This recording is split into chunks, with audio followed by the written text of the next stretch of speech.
Stunting atau masalah gizi yang mempengaruhi pertumbuhan fisik dan pola pikir menjadi ancaman kualitas hidup masyarakat Indonesia. Ironisnya, stunting tidak hanya terjadi di daerah tertinggal, namun juga di daerah yang dekat dengan akses kesehatan tertib.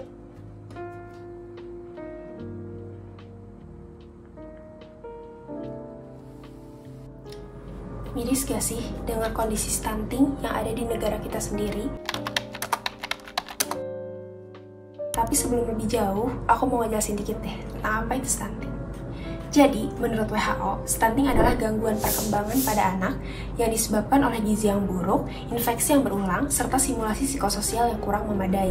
Sedangkan menurut BKKBN, stunting adalah kekurangan gizi pada anak di 1000 hari pertama kehidupan yang berlangsung secara lama, dan hal ini tuh menghambat terjadinya pertumbuhan dan perkembangan pada anak.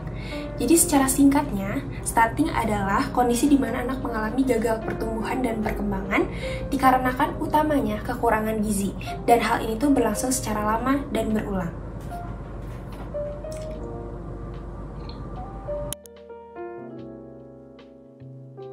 Kepala BKKBN Bapak Hasto Wardoyo menyebutkan bahwa angka stunting di Indonesia yang terbaru itu mencapai 24,4%, dan angka ini ternyata masih berada di atas standar yang ditetapkan oleh WHO, yaitu 20%.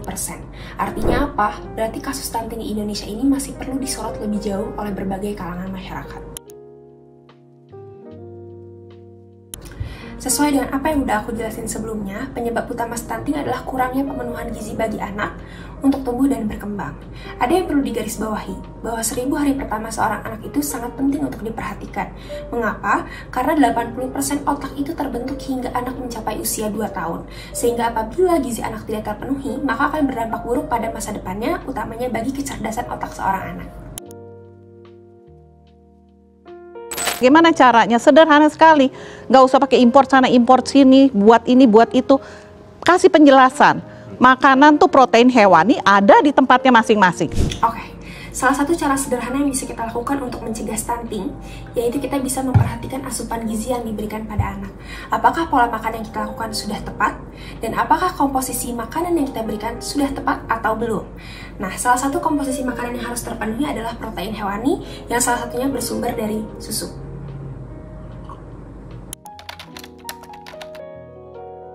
Guru Besar Gizi Kesehatan Masyarakat Fakultas Kesehatan Masyarakat Universitas Indonesia, Profesor Dr. DRJ Sandra Fikawati MPH menjelaskan bahwa susu memiliki sumber gizi yang lengkap.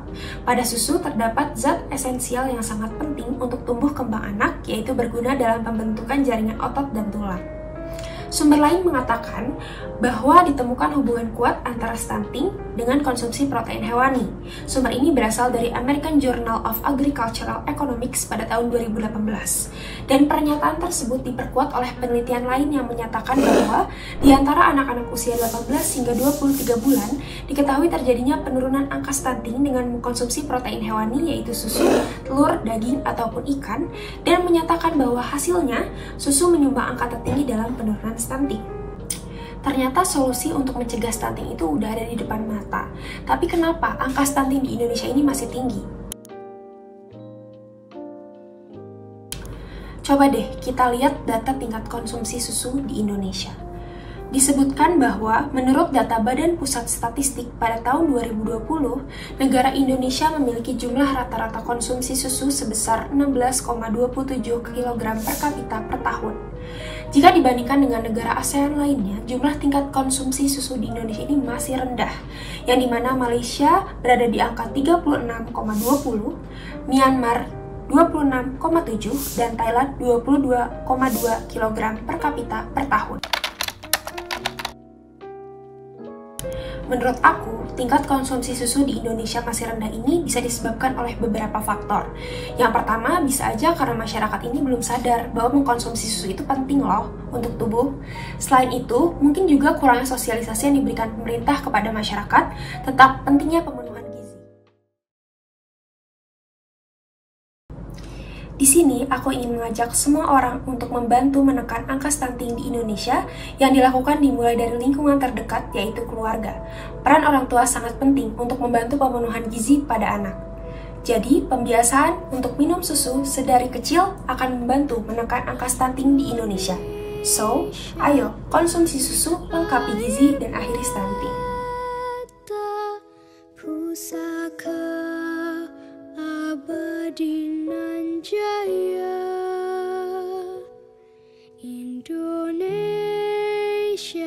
Sejak dulu kala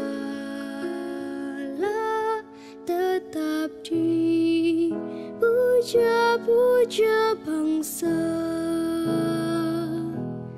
Di sana tempat lahir beta, dibuai, dibesarkan bunda,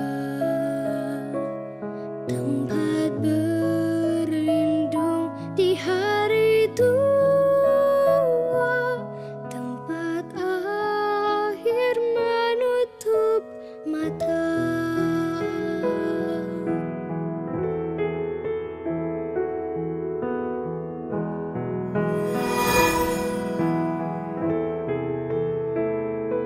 Sungguh indah tanah air beta, tiada bandingnya di dunia.